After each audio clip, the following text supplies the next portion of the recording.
Hey all, welcome to Meteorology Lab. It's the middle of the week and we've had a cold front finally come through Texas here. You've seen we've gone from scattered skies to overcast with very ominous looking low clouds. These are kind of like young cumulonimbus clouds, and I really credit the drone quite a bit for being able to fly in this kind of weather. The wind was really gusting about 25 miles an hour. And yeah, drone was able to keep on station there, and I was really amazed. You know, I think something designed like that about 10 years ago, it probably would have drifted off and ended up in somebody's backyard. Okay, so anyway, here's the weather across the U.S., and you can see there's not a whole lot going on at the synoptic scale.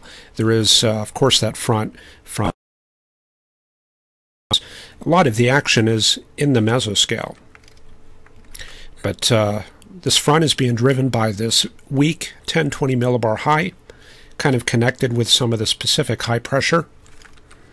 And that'll be influencing our weather for about the next 2 or 3 days. And then we're going to get this next shot up to the north of some much colder air coming our way. But it's not the Hudson Bay vortex stuff. It's just it's one last gasp of winter there. Okay, so here's the mesoscale. There's that front through Texas, and you can see the 30s and 40s dew points coming southward. Down along the Gulf Coast, some dew points around 60, but that's going to be on its way out. And we're going to be just under high pressure for the last part of this week, it looks like. Elsewhere around the country, we'll go out to the west coast here. We've got 100-degree readings showing up in the desert there. Got 101. I think that's Lake Havasu City. And 95 at Baker, 97 at Phoenix, and 90 at Vegas. And we see the appearance of the thermal low. And this is usually a feature that we don't really see until about May or June, but it's setting in a little bit early in that area. Things really dry and pretty warm. You can see 86 up there around Redding and Red Bluff. So it is pretty warm. 90 there at, I think that's Castle, the former Castle Air Force Base. Anyway, okay, then up in the northwest, pretty quiet up there. Very warm, 70s in that region. In the plains, we've got that new incursion of cold air coming south. Winds gusting to 30 in parts of Montana and North Dakota. In the central plains, dominated by that high-pressure area, so it's kind of cool and mild. Heading out to the east coast, let's go up to the northeast, getting a bit of that system that moved through Alabama and Georgia earlier during the week, and that's spreading up into New York there. So it's a little bit rainy and drizzly. And then down in the southeast U.S., north winds behind that front, and you can see the 40s and 50s dew points coming southward. So kind of a nice day in that area. Okay, then on to the maps we go. And I see red. What's going on here? Let me check. 0 drop frames. YouTube reporting out video output is low. I don't know, maybe a few of you might be seeing some problems. Let me take a look at chat here. Just checking for any problems. Nope, looks good. I guess we're got a little bit of a false alarm there. So yeah, let's head into the maps. Yeah, and we'll get to that in a minute. So let's look at that 925 millibar temperature plot. A couple days ago I was showing you how that's a good way to keep track of air masses as they come south. So there it is, and we can especially see the western edge there pushing into New Mexico. So rolling that forward, you can see that blob right there. That's the coldest air around Tulsa and Chanute, Kansas.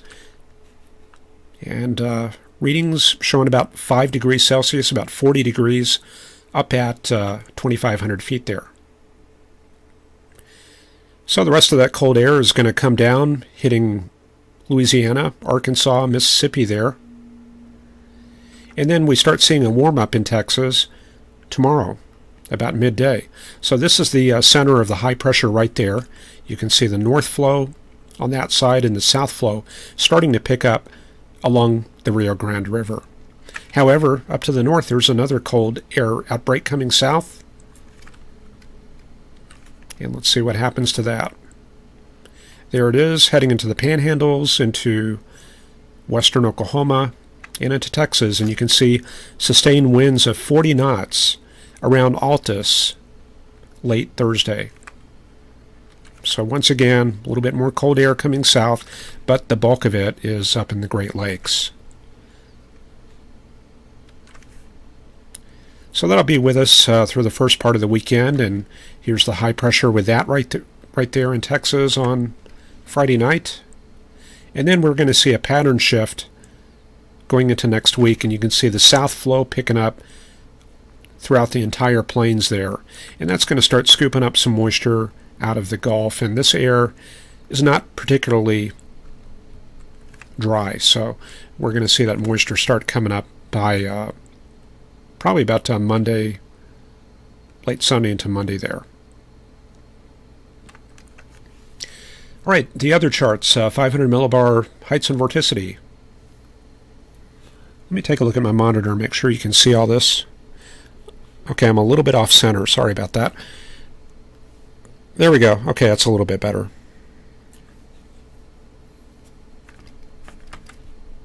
So we got this upper level low associated with that frontal system that's pushing southeastward there, and a pretty good short wave. And the chart right now, looking like that right there. There's the short wave, the lift out ahead of it, and it's helping to produce some showers in the North Texas area and Arkansas.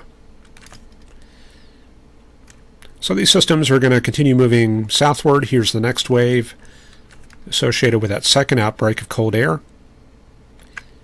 And then after that, it's looking pretty good upstream. We're starting to see some of the ridging building in, and we're going to get that warm up in the Rockies and High Plains. And let's see.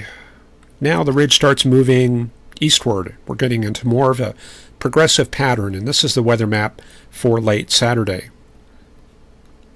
So that's on its way eastward.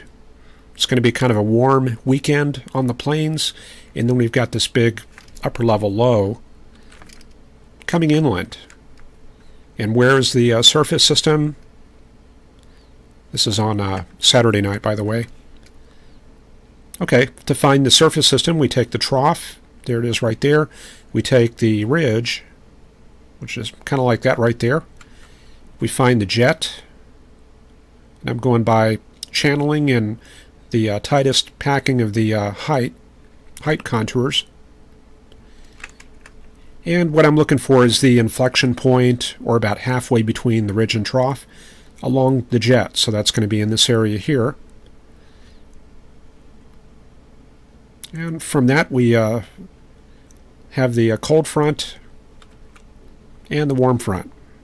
So that gives us a kind of a rough idea where the system is. So obviously by late Saturday it's already crossing the Rockies, and it looks like this one is probably going to be emerging in the north or central plains due to this west-southwesterly flow there. And I think this is kind of a digging trough there, so that trough is likely going to be heading for Texas around the start of next week. 250 millibar pattern. Let's bring this up to the current time. Got a 90 knot jet over southern Oklahoma there. So this is all the polar front jet. Very wavy there.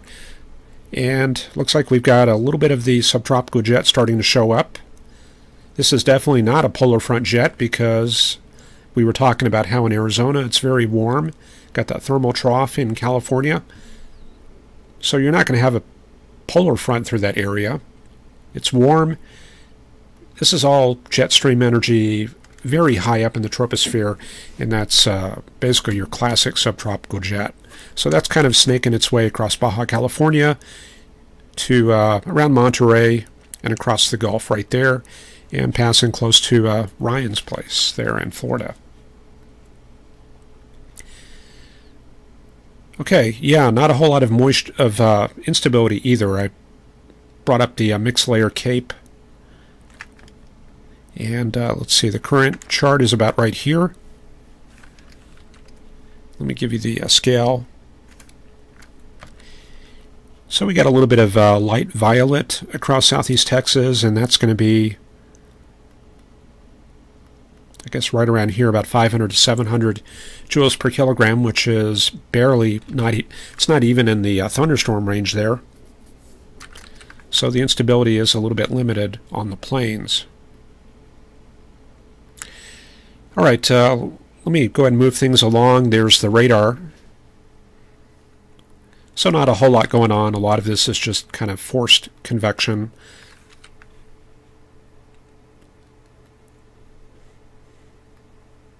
And there's the upper level chart. And let me give you the, I'm trying to find the thickness and isobars. And that'll kind of complete the picture there.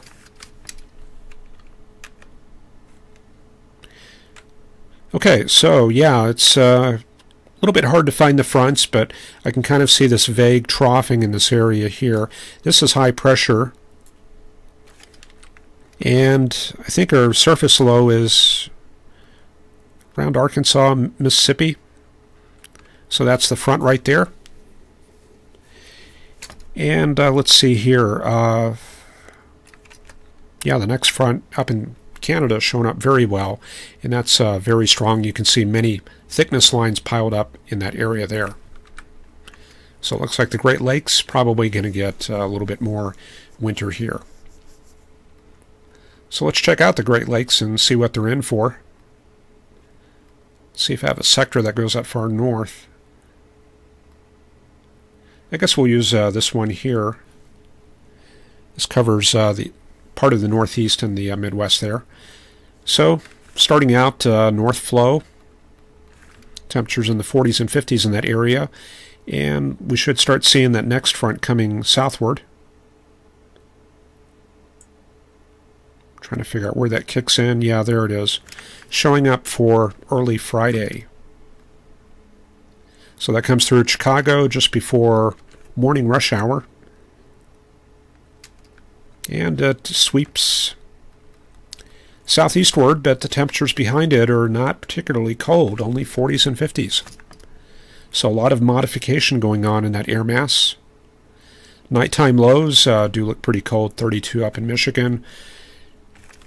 But I think we're finally shifting into May here.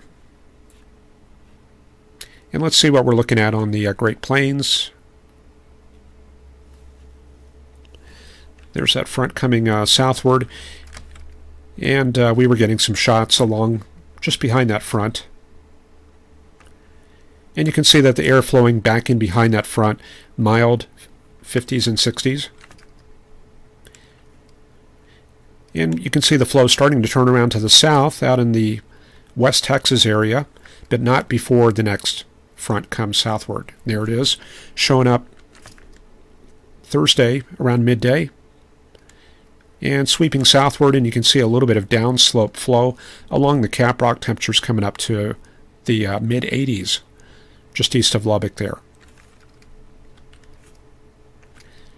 So that front will initially affect West Texas there, heading into the Permian Basin. And the rest of it will come through the Dallas and Austin area early Friday. And then we'll see high pressure Friday and Saturday. There's that big high, going to be kind of a cool night, and mild days.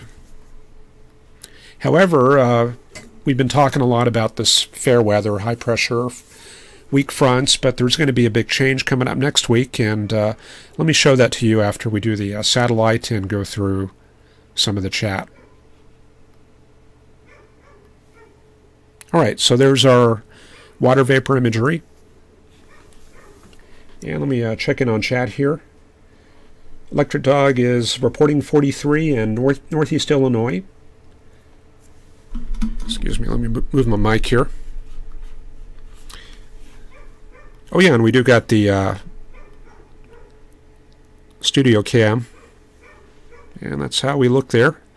And let me go back to the chat. Robert Pleasant, Follow Truth. Robert Pleasant reporting 55 cloudy in eastern Tennessee. David Lumbert, Maumelle, Arkansas. I think that's around Conway, maybe just west of there. Temperature 52, light rain. Erica Baker is here. Chris Tyne, Burl H. Burl H reporting 60 in Iowa City. Erica Baker reporting 52 in Coffeyville. Got Ryan Toomey's, Thomas Copeland. Ryan Toomey's reporting very comfortable evening in South Florida. Cooler temperatures, lower 70s. We have Fun with Tech and Alexi Pinkson-Walsh. Lost my place. Give me a second. Okay, Christian Flock reporting a record month in Oklahoma with no tornadoes. Will May set up for severe weather? I would bet money on it. Things are going to change. Pattern shift coming up here. Willie Greenway is joining us.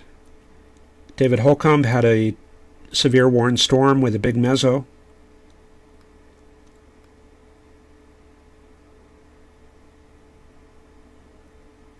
Megastorm in Oklahoma, in South Florida, megastorm. Yeah, that's from Ryan there. Carl Berghoff joining us.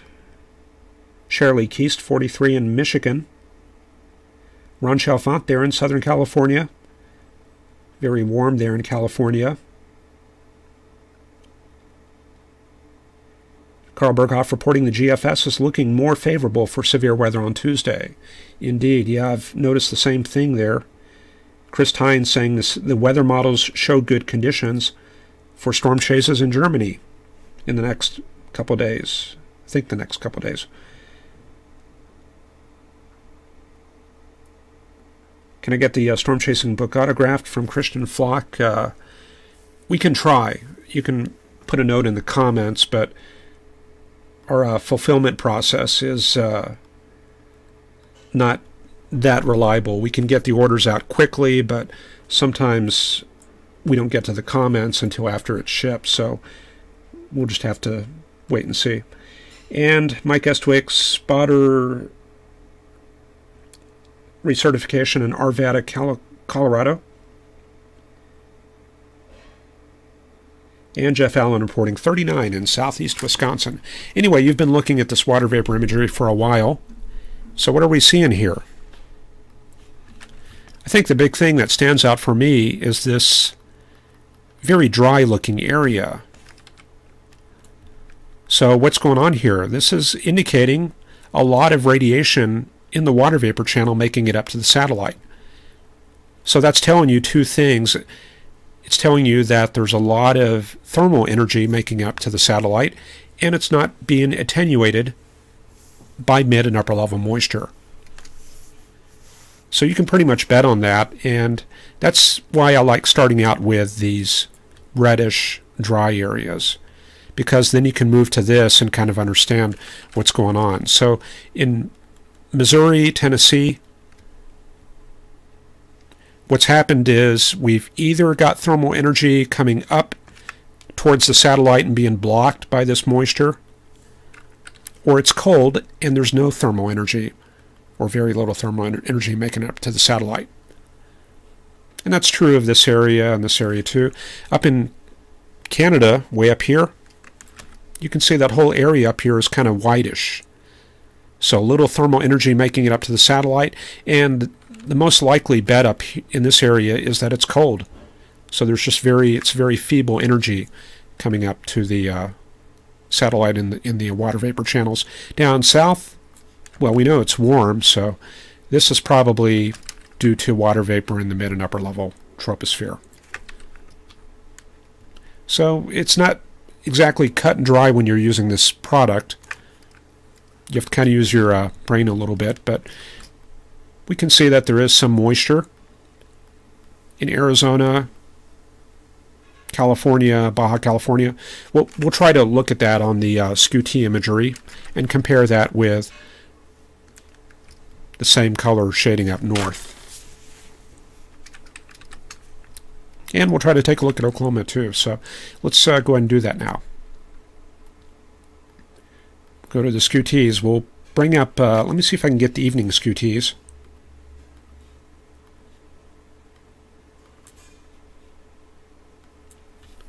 Okay, bringing up Norman, and wow, yeah, very dry air.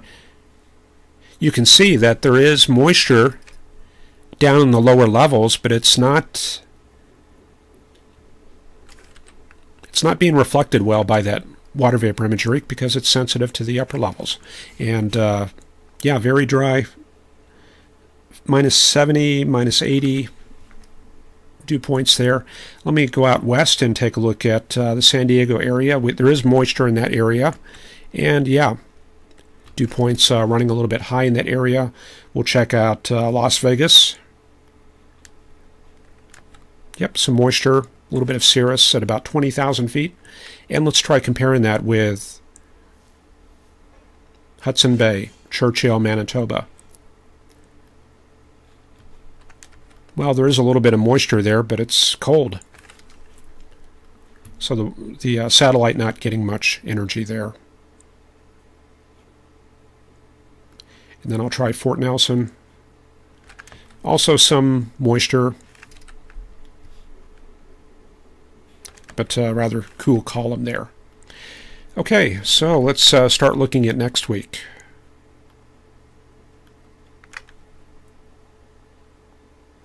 We'll just go ahead and run through the charts here, and I'm going to switch to the dew point.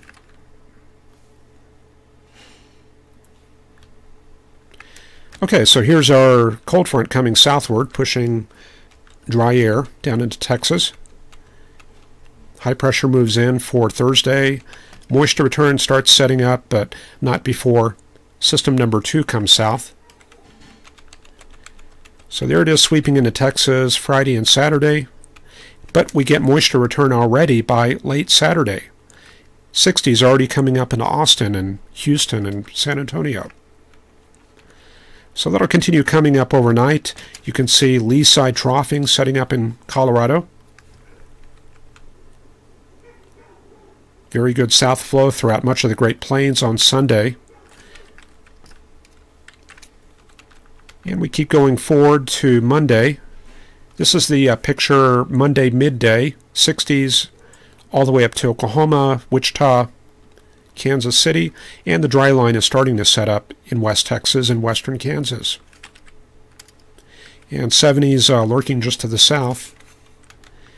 So I think we're probably going to start seeing some thunderstorms maybe as early as Sunday or Monday, mostly in the high plains and becoming more organized as we get later in the week.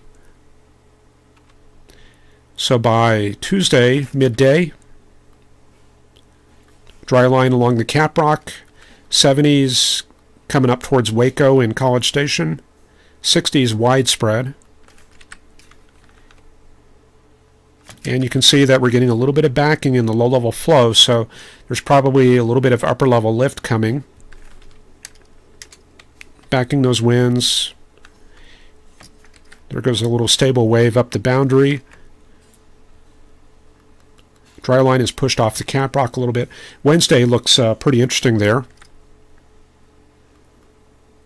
See that cyclone set up. There's a response in the surface wind field along the Red River. I think this could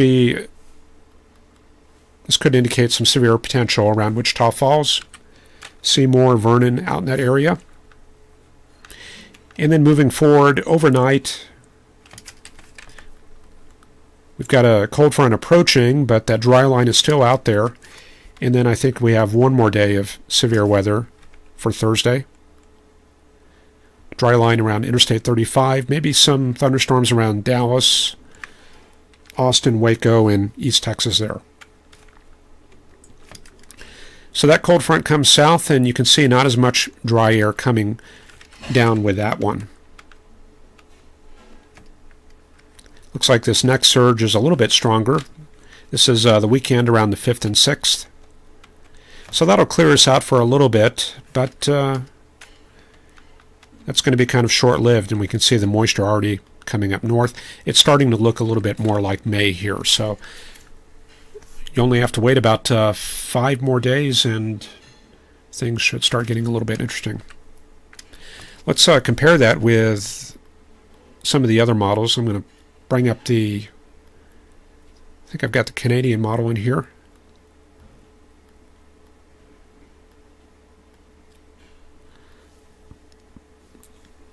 Yeah, here's the Canadian model. Let me advance this up to Monday, Tuesday. Good southerly flow coming up from the Gulf, breaking out some convection there around San Antonio on Tuesday. The dry line is firming up. We can see the thickness field indicating troughing out to the west. And let's see, this is Wednesday evening. This is when it looks the most interesting. There's kind of an indication there of some troughing in the Red River, so a bit of agreement there with the GFS, and the cold front looks pretty similar too. And let me check the European model. This is Tuesday morning. So we got troughing out to the west. And then Wednesday morning, cyclone in northwest Oklahoma there. Not showing that cyclogenesis out in West Texas as well, but we're still 168 hours away, so there's time for that there. Then after that, we do get anticyclogenesis in the Rockies. This is a Pacific system moving in, and that'll cover much of the Great Plains for the 4th and 5th. That'll shut us down for a few days there. And then we'll get the moisture return starting to set up once again. You probably saw that document when we were opening up. I was looking at low-level jet stuff. I wanted to integrate a little bit more of this stuff into the webcast. This is a monthly weather review 1980. This is a paper by Dusan Jurek and Michael Damiani. This is about the low-level jet, and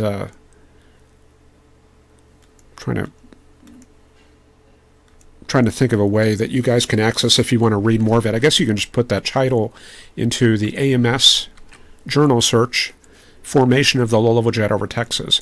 There's some interesting stuff in here. I don't know if this is like one of the cardinal papers. I was actually trying to find a certain sequence showing the low-level jet, and I'm not sure if this was it. But let me just show you the stages. This is the cycle of the low-level jet. You can see cold air moves from the north. Then the southerly flow develops. And we typically see that on the high plains, like around Lubbock, Midland especially, and Dodge City. The southerly flow spreads horizontally, mostly east and west, and it starts tapping the Gulf, and that starts bringing up moisture. And then the whole pattern shifts eastward as that next front approaches. And I think there's a map sequence where I can show this to you.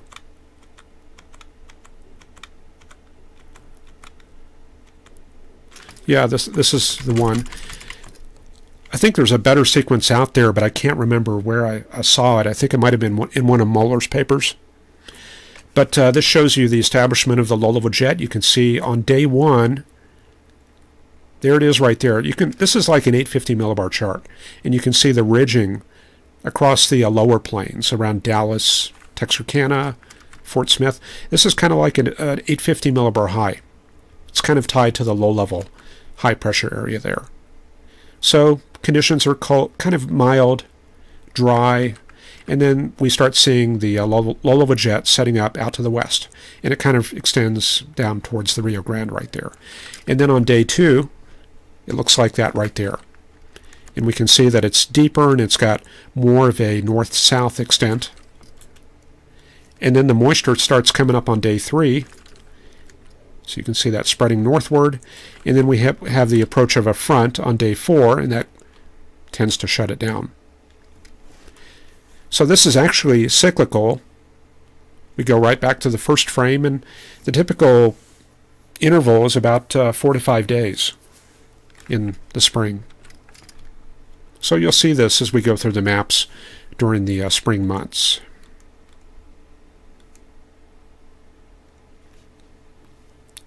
So just to recap, let's go over this real quick. See the anticyclogenesis over the high plains between Texas and Colorado. That's the high spreading across the plains, moving southeastward. Pressure drop starts in the lee of the Rocky Mountains. That's the lee side troughing. And that is coincident with the start of the lull of a jet. And then southerly winds setting up along the Gulf Coast there. Subsidence inversion. I think we might have gone over that during the webcast. You start getting warming at 700 millibars. The development of the EML, dry air at that level. And then we get humid air down around 850 and 925 entering that jet. It starts extending into the Gulf of Mexico proper. And that's typically when we start getting the severe weather episodes. And then it all shuts down as the next front comes in from the northwest. And then we're back to the first phase in that cycle. And we can look at that next week. Let's bring up that chart. There's the 850 millibar chart for North America, and let me bring this up to Tuesday. No, let me bring this up to about Sunday. Actually, I'll go back. Let's go back to Saturday. Okay, so we can see the flow over Texas is anticyclonic. So there's an 850 millibar high there. This is the start of that anticyclone, and then you can see that we're getting a little bit of lee side troughing developing in Colorado. So this is the first step in that development cycle. And then you can see now we've got southerly flow developing. That high recedes to the southeast. That's on its way out. And the shading, the green, that indicates the moisture. So you can actually watch the moisture develop. Looks like the moisture has been banking against the mountains of Mexico, and it's now routing northward. And you can see the wind velocities coming up, 55 knots around Amarillo and Woodward on Monday. And now the low-level jet gets more organized. Lots of 40-knot winds showing up, and we're getting a nice deep green color indicating upper 50s and lower 60s coming up. The moisture axis is about right here. This is Monday evening, so by Monday I think conditions are already starting to set up pretty nicely. And then we go into Tuesday. 35, 40-knot winds. Low-level jet is still there. By Wednesday, jet is still in place, 30 to 35 knots. And then by Wednesday evening, 50 knots around Dallas. And then you can see it start to break up and shifting eastward, just as that paper showed you. So now it's out around the Houston and Shreveport area as the next front comes in from the northwest there. And one thing that you can see, if we roll back to the beginning, you can see the oscillations in the direction, and that kind of clues you into passages of short waves moving through the flow. So starting out, the flow is almost directly out of the south on Sunday night. Now you can see it veering a little bit. It's more south-southwesterly. So it's probably a little bit of ridging working across the area early Monday. And now we can see it coming back around to the south again. Hang on. Yeah, that's the one I'm looking for right there. That's Monday evening. Flow is a little bit veered around Wednesday. However, as we get into later in Wednesday, it looks like some very good cyclogenesis showing up around Lubbock, and there's a good response in the 850 millibar field. So it looks like there's some good forcing work on that area of West Texas, and that's what I think may be a storm day there. Wednesday, the 2nd of May. I have to keep an eye on that. Then we get into Thursday. Now Thursday looks a little bit different. You see how the flow is really veered out in that moist sector. veered flow like you see right here, that can actually lower the severe weather chances. It tends to bring in a little bit more dry air into the picture. A little bit of dry air moving kind of like that. You get a little bit more erosion of the moist layer. And that does have an effect on... Well, the effect on the shear can vary. If the winds are out of the southeast at the surface, and here at 850 they're out of the southwest, that's some good directional shear there. However, if the winds at both levels are out of the southwest, that can couple with the southwesterly flow aloft and give us kind of a straight line photograph. So it's kind of a double-edged sword there.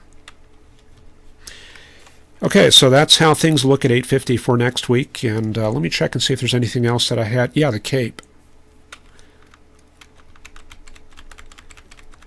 You can see the Cape starting to set up out in the high plains on Sunday. Values start out very low. And then by Monday, we're starting to see higher values around maybe 1,500 on average. Maybe 2,000 along that dry line on Monday. So, yeah, Monday's got severe weather potential. Then on Tuesday,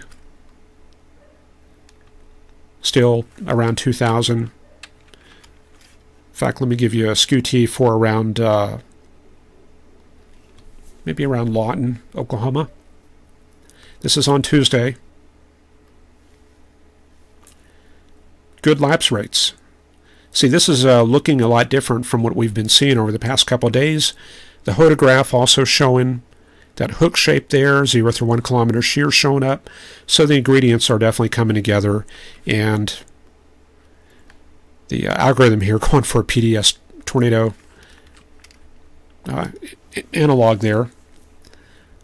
But I will tell you, we're still like 5 days away, so don't worry about that too much. Lots going to change between now and then. And then Wednesday, that's the day that looks interesting right there. Pretty much up here in this nose of the deeper moisture. Looks like 2,000 to 3,000 capes. And then on Thursday, looks like the instability kind of drops. Well, a little bit hanging on right there around I-35 in Texas, but things definitely shift southward. And then it looks like Friday next week, possible storms around the Gulf Coast area, and then the cold front pushes everything out, and then we get kind of a break there. Looks like the instability is back for later the following week. So I think we do got some severe weather to look forward to. Yeah, let me show you the 500 millibar flow real quick. We'll start this on Sunday.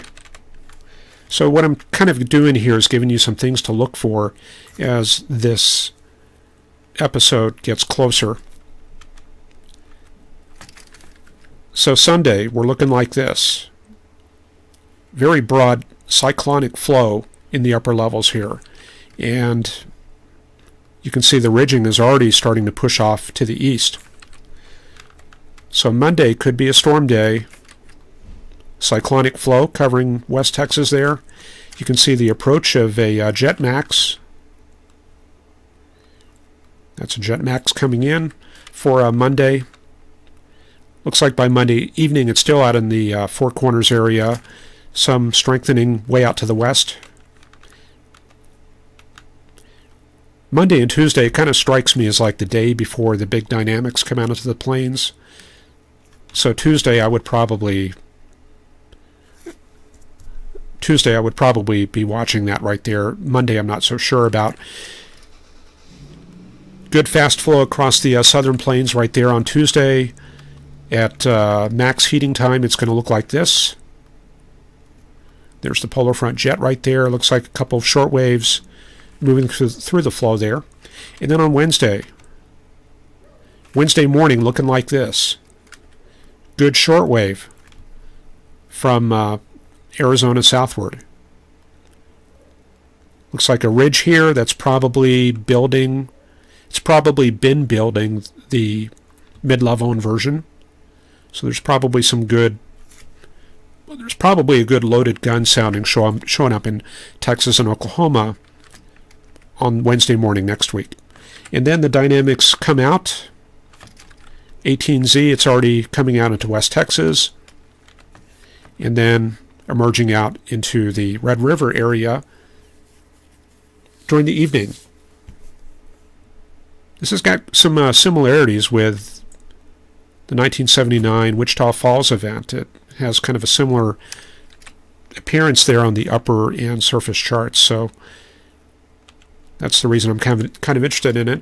Plus, the phasing of the shortwave here with the diurnals looks really good.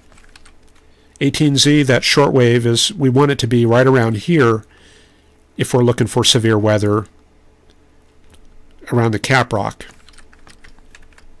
A lot of times these waves come out early, and by 18Z they're out here. The atmosphere is already overturning, and you get numerous storms, that kind of thing. So anyway, I'm sure the models are going to change between now and then, but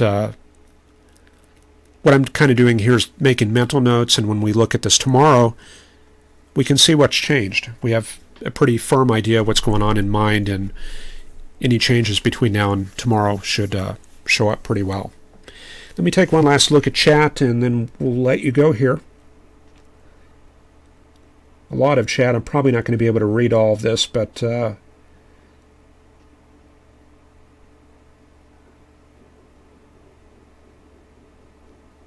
see here. Mike Estrick says it's snowing there. It was snowing there 24 hours ago. I think he's talking about Denver. Willie Greenway, cooler in Georgia today. Not so warm and pretty in Ventura. Ryan says, hit the like button. L. Groom Productions. Welcome to the webcast. Got here a little bit late, but you can watch the playback when it gets posted in about 30 minutes. Covered a little bit of the severe weather situation next week. Monday through Thursday looking pretty interesting in the southern plains. Chris Tyne says loaded gun. Yeah, before I let you go, I'll give you one last thing. Let me look at that, at the forecast scutees on Wednesday. I'm going to give you the 18Z scutee for Lawton, Oklahoma.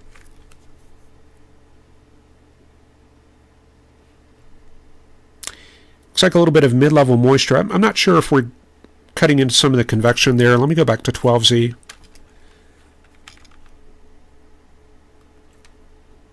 Got to take a few samples here to really see what's going on. There's definitely a very steep lapse rate there. Looks like some moisture aloft. Could be some early convection going on.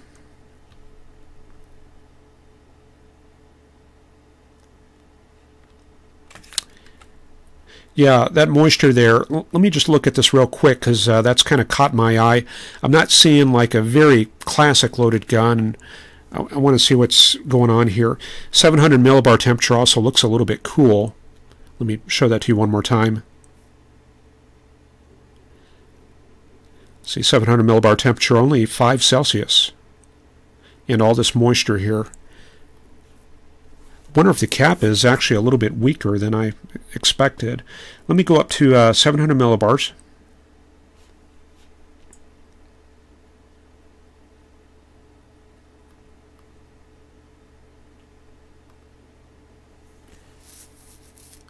And then after that, I'm going to try to pull up the upper level moisture.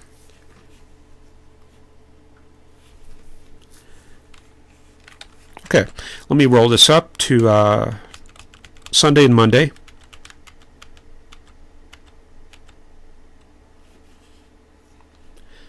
I'm going to give you the scale at the bottom. Okay, so this is Tuesday morning. Looks like a thermal ridge covering Texas right there, and temperatures running about 8 Celsius there. So that's not a particularly strong ridge, but let's see what happens.